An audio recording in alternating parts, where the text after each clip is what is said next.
Hey, hello. Darlings, we're back for today.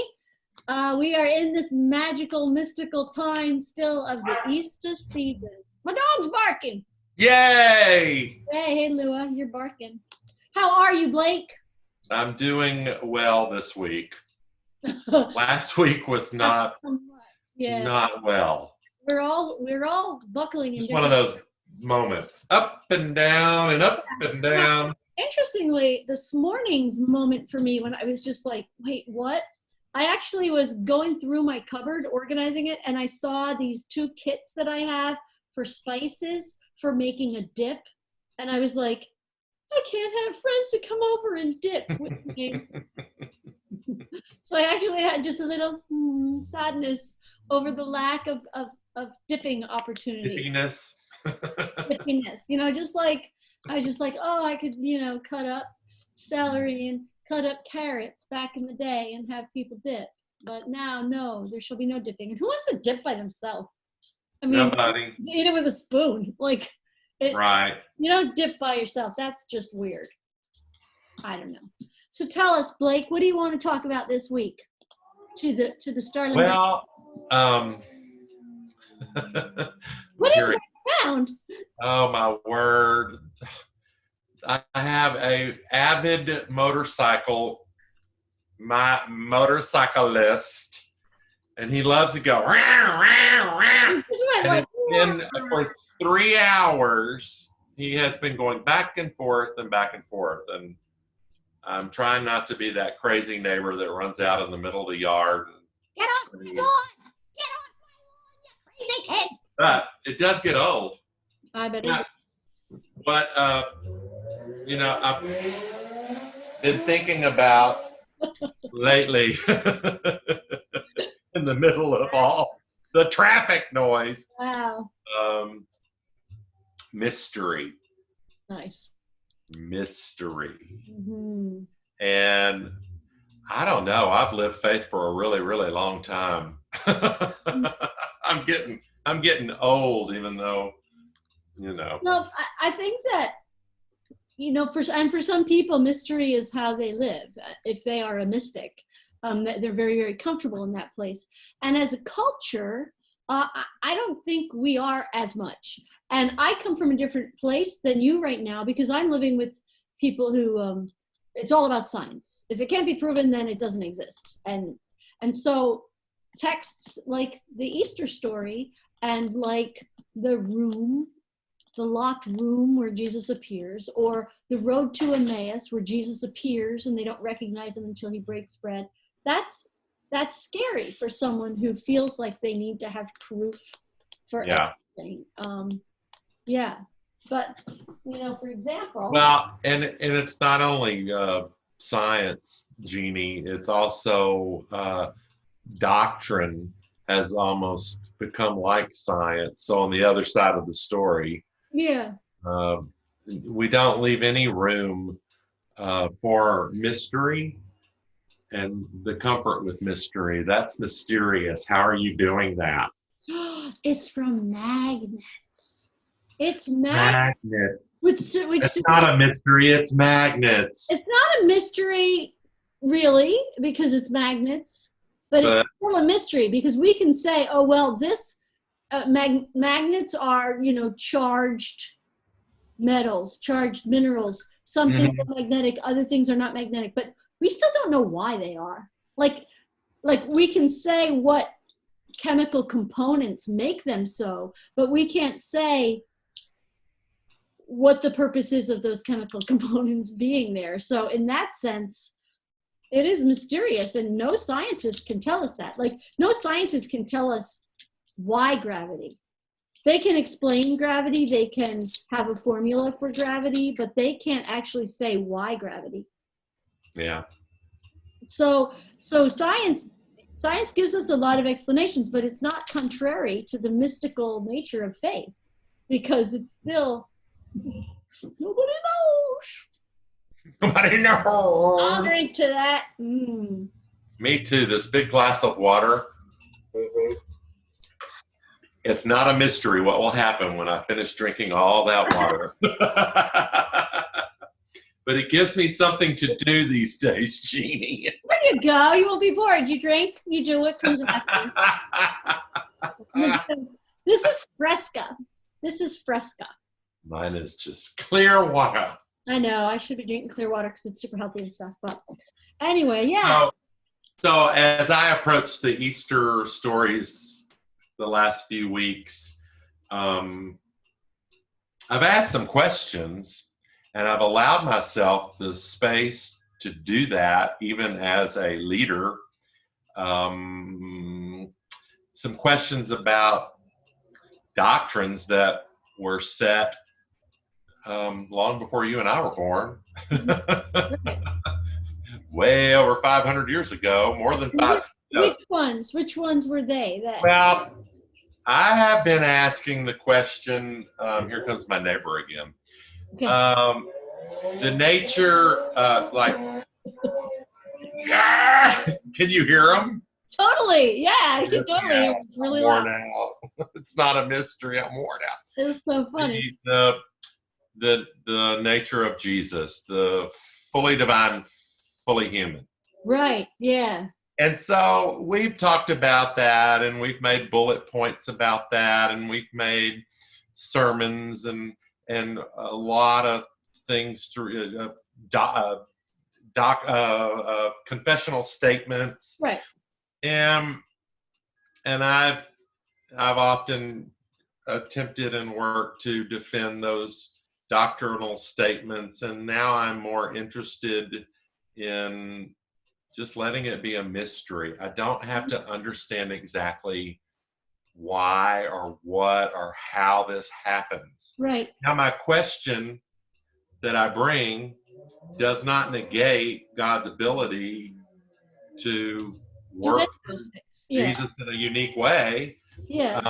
I do leave that open, but I just want to ask questions, and in the same breath, I'm just totally comfortable with the mystery of not fully understanding. What is that? It's little tiny balls. Magnets. I see now. It looked like floss at the beginning. That I'm playing with. They came in like a big bunch. Way back here, it looks like string or floss. I know, right? You can't floss your teeth with that. Well, maybe some people could. Some people could. Lauren Hutton could. Remember, she had that big gap in there. Lauren Hutton. I'm not making fun of you, Lauren Hutton. You're beautiful, just the way you are. My teeth are wonky. I'm just gonna go with it. No, I think that's beautiful. I think it's that there's so much mystery, even just in day to day, like the mystery of love. Like we love who we love, and we can't always explain why we love people. Sometimes we can, but sometimes we can't. That's a mysterious, beautiful thing, and of course, the mystery of all the things that are growing at this time of year. It's a good time of year to think about mystery, dude. Mystery. But we've not really been taught in Western culture, in particular Western church, to be comfortable with mystery, or even to I think say that it's okay. I think not since the Reformation. I think the Age of Enlightenment, and that makes sense why they did, because they were scared of like going out in the rain because the witches would get them for a wet head, and they were afraid of cutting their nails at the dark of the moon or whatever. They were afraid of a lot of stuff, and as we started to use practices, scientific method, and all that kind of stuff, we were able to concentrate on facts that made life more sustainable and made life better. There's no question, but we sort of swung the other way to a place. Yeah, and so now I think we're finding ourselves swinging back to a balance. That to me is part of what postmodernism sort of is. It's being able to move from that black is black, white is white, to an area that's more gray, that allows the wonder of mystery to come in, because there's clearly mystery. Well, and part of it, sometimes I think we're taught that mystery, we don't embrace mystery because it's not practical. It doesn't give you a bullet point list to do. But guess what it's doing for me? As I embrace mystery and let go of the need to have everything written down in a belief system that's tight, I have found more space and courage to love more fully. Exactly. And that is, that's something I'm and that's creative. thankful for. Yeah, and that's creative. I think that's where most artists work out of, this sort of space of mystery that allows kind of wonderful things to happen just kind of by accident, but not by accident. Is that what you were saying? I don't know. Maybe that had nothing to do with it at all. Sorry. I'm just saying, mystery, what I was thinking. If people say mystery is a cop-out for thinking through things and being convicted or having conviction, I would say mystery has deepened my ability to love. And if the story about Jesus is going places where other people would not go to love, then my journey with mystery is giving me courage to do just that. I just have to say that for this year, given the kind of level of fear that's sort of kind of constantly there, with this virus as well as some other things in my life, this idea of the mystery of Christ coming to me at any time in a locked room, along a walk, that Christ is always there, and sometimes I'll see it and sometimes I won't, is so unbelievably comforting for me right now. That's what's getting me through. I don't need to feel, I don't feel lonely, and I don't feel afraid right now because those texts are helping me out. And that's, without that mystery, what am I, you know? Yeah. Someone asked, I don't know what they asked me. The answer I gave them. It's a mystery what they asked me. I don't know what the answer I gave them. I don't remember the question. Well, that was kind of like my last comment to you. It's like, I don't know if this is what you were even, I don't even know if this is on the topic, but I'm just going to say it. So tell me what your answer was. Church has become all about our response to the ability to come together physically as a community. And all of a sudden, the most important part of what it means to be a community of faith is this connection with other people.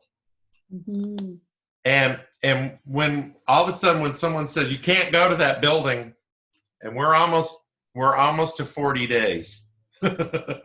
Almost to that biblical number of 40 days. How many days are we? 35, 36? Well, it matters when you started.